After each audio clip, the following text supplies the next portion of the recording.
Hi, my name's Karen Taylor and I'm a paramedic and station officer here at Mungindi with New South Wales Ambulance. So my job can be very quiet some days. We might not have the workload that our Sydney counterparts have. However, when we do get some jobs out here, they're usually of a more significant kind. We get a few farm traumas, some motor vehicle accidents and some pretty high medical incidents in town as well.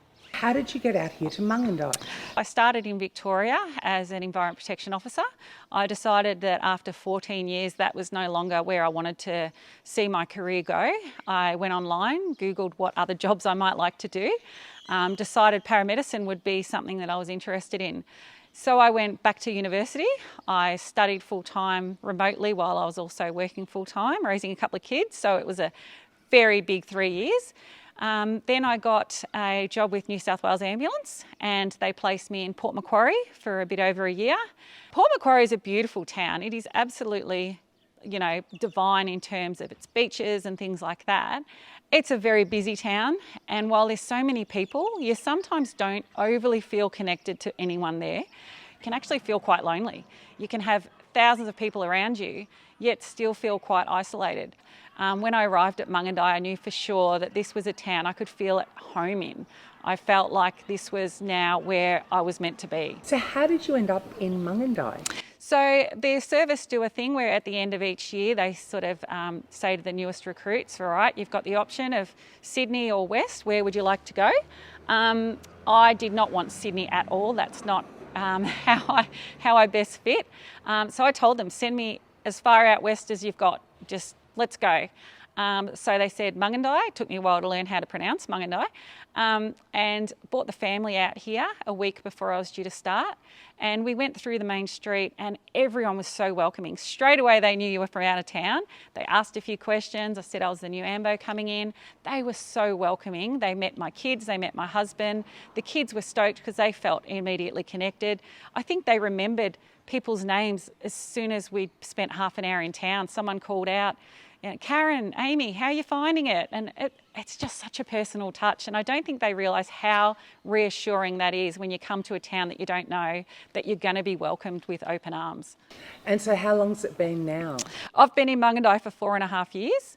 I've bought a house here in Mungindi. I'm renovating it and we just love it. We love hearing the history of the house that we're in. Everyone's following our renovation so closely. They're touching base. How are you going with the front deck? And the people are backing you. People are willing to see you achieve things and they want to see you do well. One of the most rewarding things I've seen here is any project, people will just back and they will have everyone just connect in and just try to get that achieved for the town. The women in Mungindi have been incredible. They just say something and things get done. They are real doers. I've never seen projects come off the ground quicker than in Mungindi. It's been really amazing to see how people in this town operate. And how's your family settled in? My family love it. When we first came out, I was worried how they'd adapt. There's no Macca's on the corner. There's no, Kmart around the corner. But my daughter fell in love with it straight away. She's down at the local central school in year 11 at the moment. She wants to stay in Mungindi forever. She wants to be an agronomist and stay right here. She has no interest in leaving Mungindi. She's quite happy to take on my house and never leave. My husband as well, he was welcomed into a job here pretty early in the piece and he loves it. He's so connected with everyone here. And now you have an autistic son. Is that a problem Yes. with not having special needs? So I was really worried about having him out here with a lack of support network. But thankfully, one of the daughters of some people here actually went off and became a speech pathologist.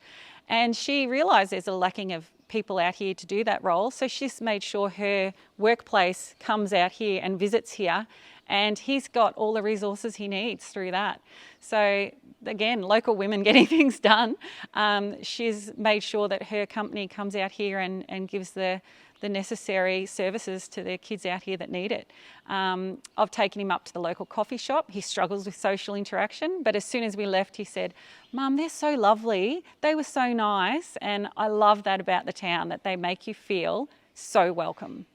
So what would you say to other AMBOs thinking about going west? Oh, we've had people so nervous about coming out west. We've had people cry on their way out here. and then never want to leave. I would say to anyone coming out, come out and just be here for a week, and I guarantee you won't look back. It is one of the most rewarding, familiar places you can come, and you will be welcomed and feel completely at home the second you arrive.